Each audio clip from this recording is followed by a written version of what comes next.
Hello, welcome to all of you and Happy New Year 2024। Gemini series को आगे बढ़ाएंगे और आज हम बात करेंगे एक रियल चार्ट को मैं लगाकर बताऊंगा कि हम किस तरीके से जेमिनी के बेसिस पर इवेंट को जस्टिफाई कर सकते हैं या प्रेडिक्शन कर सकते हैं। तो जब भी हमें जेमिनी की प्रैक्टिस करनी है और जेमिनी सीखनी है तो आपने मेरे सभी प्रीवियस 18 क्लासेस अटेंड की होंगी, तभी हम इस स्टेज पर पहुंच पाएंगे। अभी मैं कुछ और सूत्र दूंगा इनकमिंग क्लासेस में, तो उन्हें भी आप नोट करके रखेंगे। किस तरीके से हम इवेंट को जस्टिफाई करेंगे।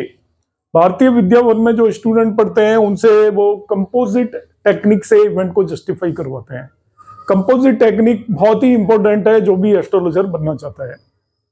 आपका कोई इवेंट एक पर्टिकुलर दशा क्रम से जस्टिफाई हो रहा है तो आप एक किसी दूसरी टेक्निक से भी उस इवेंट को देखिए। यदि दोनों टेक्निक से कोई इवेंट जस्टिफाई हो जाता है तब आप शॉर्ट कह सकते हो कि event is going to happen. आज मैं एक चार्ट मैंने लिया हुआ है और इस चार्ट में ऊपर मैंने लिखा हुआ है डेट ऑफ बर्थ है नेटिव का 21 मार्च 1972, टाइम ऑफ बर्थ है 8 PM एंड बर्थ है इसका टोडा भीम राजस्थान स्टेट में टोडा भीम जगह है, उस नेटिव का बर्थ लिया हुआ है जिसके 4 इवेंट्स में यहां पर आपके सामने जेमिनी टेक्निक से जस्टिफाई करूंगा। इसका जो फर्स्ट इवेंट था, इसकी मैरिज हुई थी मई 95 में,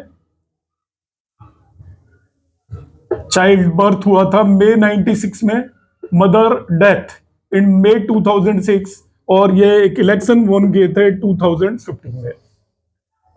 बाकी चीजें मैं डिस्क्लोज नहीं कर रहा लेटर ऑन।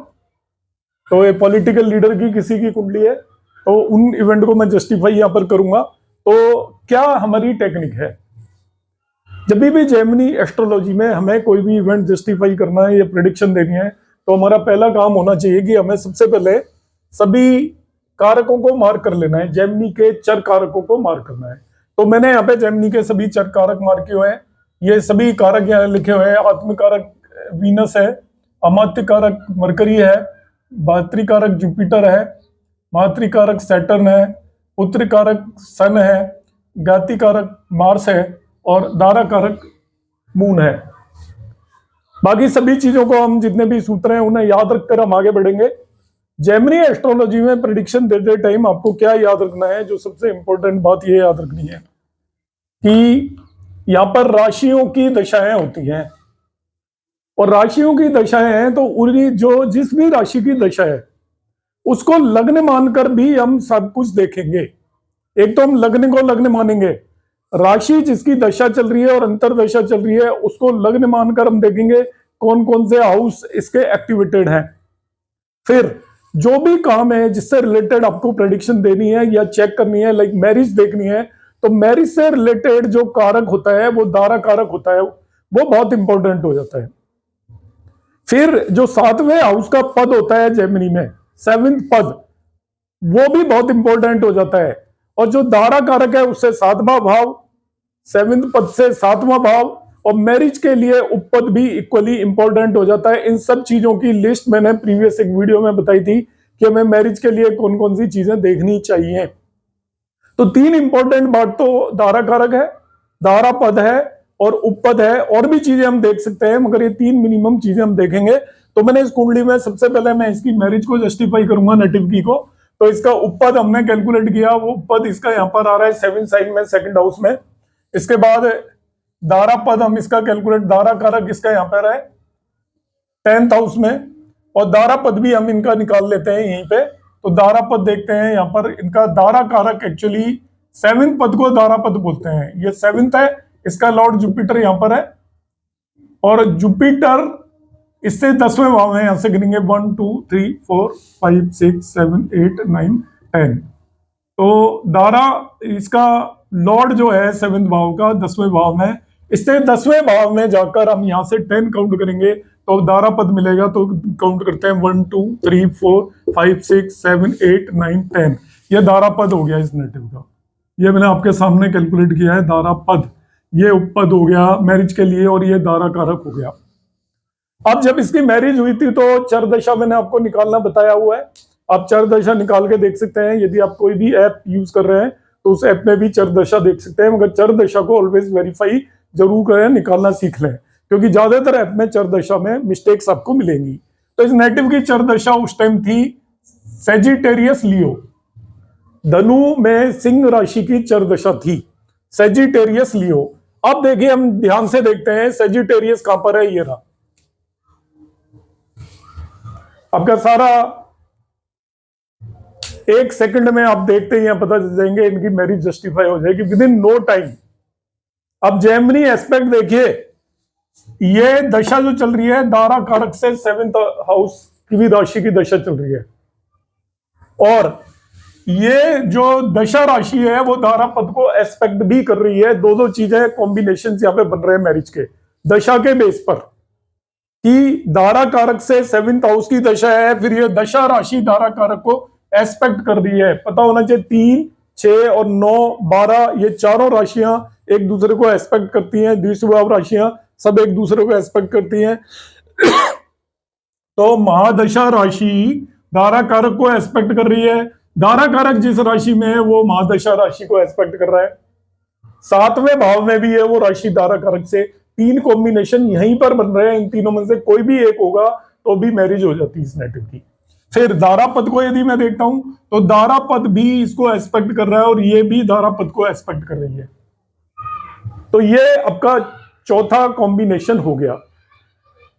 अब हम देखते हैं इसमें अंतरदशा का कोई रोल बन रहा है कि नहीं बन रहा है। लियो राशि की अंतरदशा है, तो लियो साइन है ये 5, तो लियो साइन की अंतरदशा है, तो अंतरदशा का कोई रोल यहाँ पे बनता है या नहीं बनता है, ये हम देखते हैं जरा।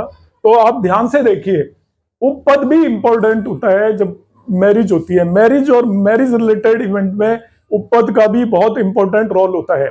उपपद से हम किस तरीके से देखेंगे, उपपद का जो 7th और 2nd हाउस इंपॉर्टेंट हो जाता है। उपपद से 7th and 2nd house marriage और मैरिज रिलेटेड मैटर्स में। तो देखिए, ये मैंने उपपद मार किया है, उपपद से 7th हाउस ही हो गया। वन साइन है, दशा किसकी चल रही है, लियो सिंह राशि की। तो सिंह राशि स्थिर राशि है और ये चर राशि है, तो सभी स्थिर राशियां चर राशियों को एस्पेक्ट करती हैं, केवल नियर वाली पास वाली चर को एस्पेक्ट नहीं करेगी। तो अंतरदशा 7th फ्रॉम उपपद को एस्पेक्ट कर रही है, वैसे वो उपपद को भी एस्पेक्ट कर रही है। अंतरदशा 7th फ्रॉम उपपद को एस्पेक्ट कर रही है, तो अंतरदशा भी मैरिज के कॉम्बिनेशंस दे रही है। इसका मतलब इस टाइम पर इसकी दशा और अंतरदशा दोनों के हिसाब से मैरिज जस्टिफाई हमने कर दी है। अब हम दूसरे इवेंट की बात करेंगे। दूसरा इवेंट है चाइल्ड बर्थ, प्रोजेनी, संतान, बच्चे कब पैदा हुए। तो इस नेटिव की चाइल्ड बर्थ हुई थी मई 96 में, चाइल्ड बर्थ हुआ था मई 96 में। अब मई 96 में हम जस्टिफिकेशन देखते हैं चाइल्ड बर्थ का लिया। अब चाइल्ड बर्थ को आप अपने आप सीखिए, इन चीजों को देखिए। चाइल्ड का जो हाउस होता है वो होता है 5th हाउस।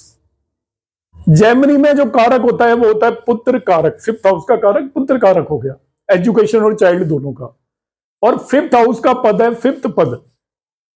अब हम क्या करेंगे, देखिए क्या क्या चीजें हम देख सकते हैं। 5th पुत्र कारक देख सकते हो आप, उसका इन्फ्लुएंस होना चाहिए उस पर दशा राशि का, या उससे 5th भी देख सकते हो, पुत्र कारक से 5th। जैसे मैरिज में हमने किया था दारा कारक से 7th, दारा पद से 7th। इसी तरीके से प्रोजेनी के केस में हम क्या करेंगे, पुत्र कारक देखा आपने, पुत्र कारक से 5th। इसी तरीके से 5th पद देखिए, अब 5वें भाव का जो पद होगा उसको 5th पद बोलेंगे, उससे भी 5th देखिए। यदि इन पे किसी पे भी उस दशा या अंतरदशा राशि का इंफ्लुएंस है तो उस टाइम पर चाइल्ड बर्थ हम प्रेडिक्ट करेंगे। तो इस नेटिव के केस में मैं देखता हूं कि ये कॉम्बिनेशन लगते हैं या नहीं लगते। तो सबसे पहले हमें पुत्र कारक मार्क करना पड़ेगा, वो मैंने यहाँ पे मार्क किया हुआ है। इस नेटिव का पुत्र कारक है सन, तो ये सन यहाँ पर प्लेस्ड है। अब मैं 5th पद मार्क करूंगा। 5th पद कैसे देखते हैं, 5वां भाव देखिए, 1 2 3 4 5, 5वें भाव, सॉरी 5वें भाव है, इससे इसके लॉर्ड तक जाइए तो हम जाएंगे 1 2 3 4 5। अब लॉर्ड से 5 काउंट करिए, 1 2 3 4 5, तो 5th पद यहीं आ गया लगने के अंदर। दारा पद भी लग्न में था और 5th पद भी कहां पर चला गया, आपका लगने के अंदर आ गया, वर्गो साइन के अंदर 5th पद आ गया। अब हम देखते हैं कि इसकी जब नेटिव की चाइल्ड बर्थ हुई थी तो दशा कौन सी चल रही थी, तो आप ध्यान से देखिए, दशा थी इसकी Sagittarius and cancer. Sagittarius and cancer की दशा है इसकी, सेजिटेरियस एंड कैंसर। आपको कोई टाइम नहीं लगेगा देखिए प्रेडिक्शन देने में। सेजिटेरियस ये रहा, इसका पुत्र कारक ये रहा, इसका फिफ्थ पद ये रहा, और फिफ्थ पद से फिफ्थ देखेंगे तो 1 2 3 4 5, ये फिफ्थ पद से फिफ्थ हो गया, फिफ्थ फ्रॉम फिफ्थ पद। ऐसे ही पुत्र कारक से फिफ्थ देखेंगे तो 1 2 3 4 5, ये पुत्र कारक से फिफ्थ हो गया, फिफ्थ फ्रॉम पीके। आपको एक सेकंड नहीं लगेगी, कितने इंपॉर्टेंट वो बन रहे हैं। देखिए ये दशा किसकी आपकी, सेजिटेरियस कैंसर, तो देखिए फिफ्थ फ्रॉम पुत्र कारक कैंसर होगी। अंतर दशा है फिफ्थ फ्रॉम पुत्र कारक, तो वो चाइल्ड बर्थ दे सकती है। इसी तरीके से पुत्र कारक को जो सेजिटेरियस जिसकी दशा है धनु की, वो एस्पेक्ट कर रही है, 3 6 9 12 राशियां एक दूसरे को एस्पेक्ट करते हैं, तो जिसकी दशा चल रही है राशि की, वो पुत्र कारक को भी एस्पेक्ट कर रही है और फिफ्थ पद को भी एस्पेक्ट कर रही है। देखिए परफेक्ट कॉम्बिनेशन है, मल्टीपल कॉम्बिनेशन इसके अंदर बन रहे हैं। मैंने पहले ही बताया था जो राशि दशा को किसको इन्फ्लुएंस करना है, या तो वो पुत्र कारक को इन्फ्लुएंस करे, या फिफ्थ फ्रॉम पुत्र कारक को इन्फ्लुएंस करे, या फिफ्थ पद को इन्फ्लुएंस करे, फिफ्थ फ्रॉम फिफ्थ पद को इन्फ्लुएंस करे।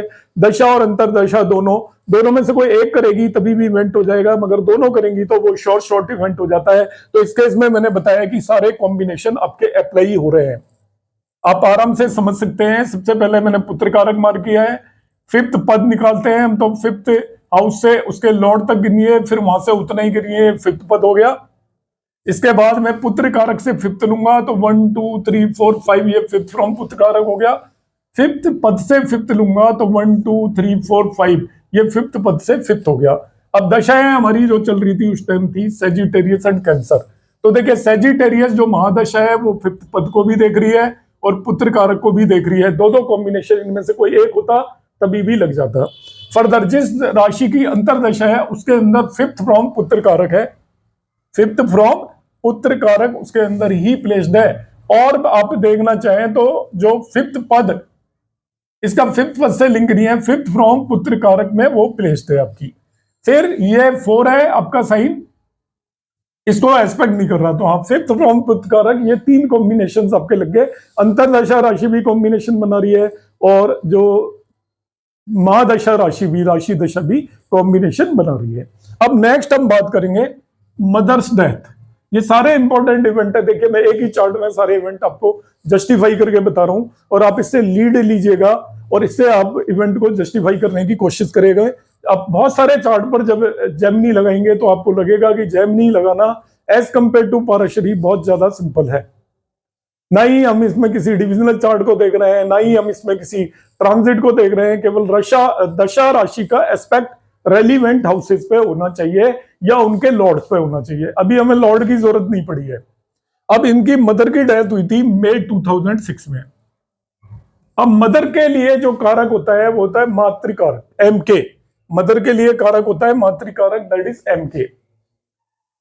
और डेथ या ऐसे इवेंट से आप ऑलवेज रिलेट हम करेंगे ज्ञाति कारक को, छठे 8वें और 12वें भाव का रिप्रेजेंट करता है वो। तो मदर एमके हो गया। और अब एमके देखेंगे, फोर्थ पद हम देख सकते हैं, एमके का प्लेसमेंट देख सकते हैं। एमके कहां पर है, मदर्स डेथ या मदर से रिलेटेड इवेंट के लिए, या फोर्थ पद आप देख सकते हो। तो एमके से फोर्थ भी आप देख सकते हो, ऐसे ही फोर्थ पद से फोर्थ भी आप देख सकते हो। ये 4 चीजों को मिनिमम हम देखेंगे। वैसे मून मदर का नेचुरल कारक होता है, यदि आपको और चीजें नहीं है तो मून को भी कंसीडर कर सकते हैं, मगर हम देखते हैं कि यहां पे देखो इवेंट होता नजर आता है कि नहीं। इस टाइम दशा चल रही थी कैंसर एंड वर्गो, मैंने डिटेल लिखी हुई है, आप खुद दशा कैलकुलेट कर सकते हैं। तो मैंने ऑलरेडी लिखी हुई है यहाँ पर, क्योंकि लेंथी हो जाता वीडियो, अदरवाइज मैं दशा निकाल के बताता। तो ये कैंसर वर्गो की दशा चल रही है। अब कैंसर क्या है, देखिए ये कैंसर साइन रहा आपका और ये साइन रहा वर्गो। अब इसका मातृकारक देखते हैं, नेटिव का मातृकारक है सैटर्न, ये रहा।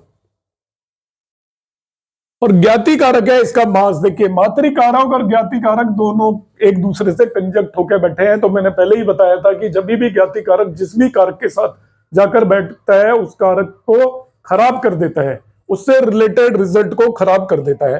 तो पहली बात तो यहाँ पे मातृकारक के साथ ज्ञाति कारक बैठ गया है तो बैठा ही है हमेशा। अब दशा का क्या रोल है यहाँ पर जरा देखते हैं। तो दशा चल रही है कैंसर और वर्गो की, ये कैंसर है यहाँ पर और यहां पर ये वर्गो है, कैंसर वर्गो की दशा है।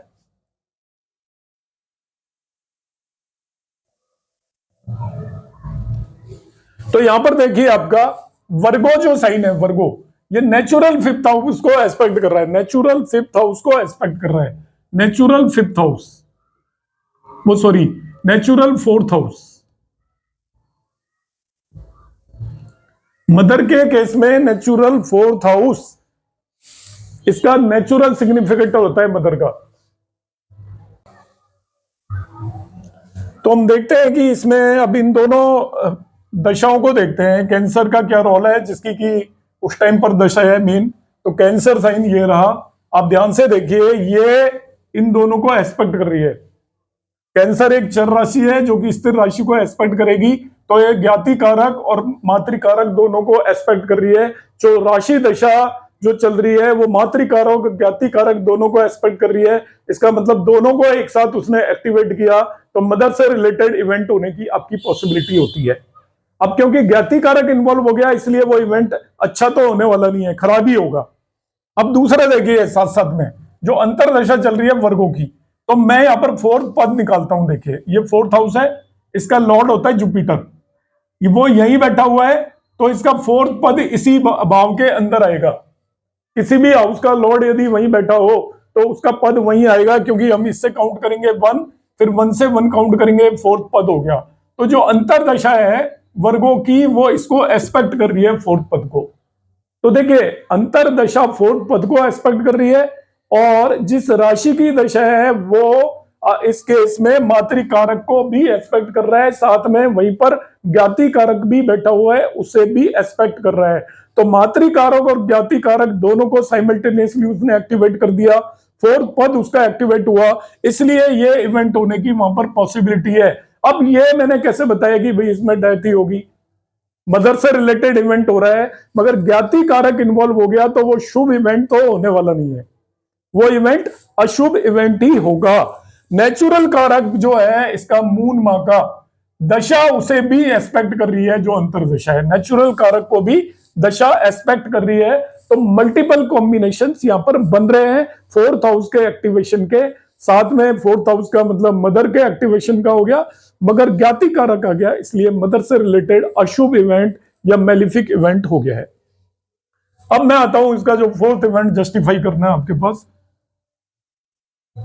Von election in 2015। और जब 2015 में इलेक्शन वॉन किए थे तो एक्वेरियस और जेमिनी 11-3, एक्वेरियस मींस ये और जेमिनी मींस 3, इनकी दशाएं चल रही थी।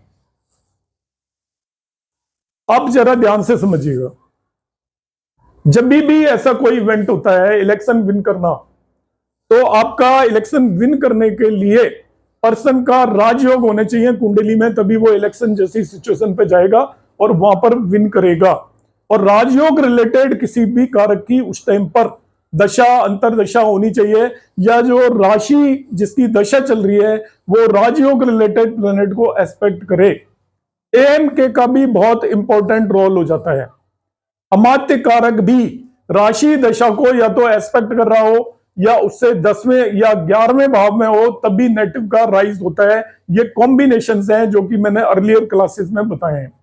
अमात्य कारक का बहुत इंपॉर्टेंट रोल होता है प्रोफेशन और rise in the carrier of the person.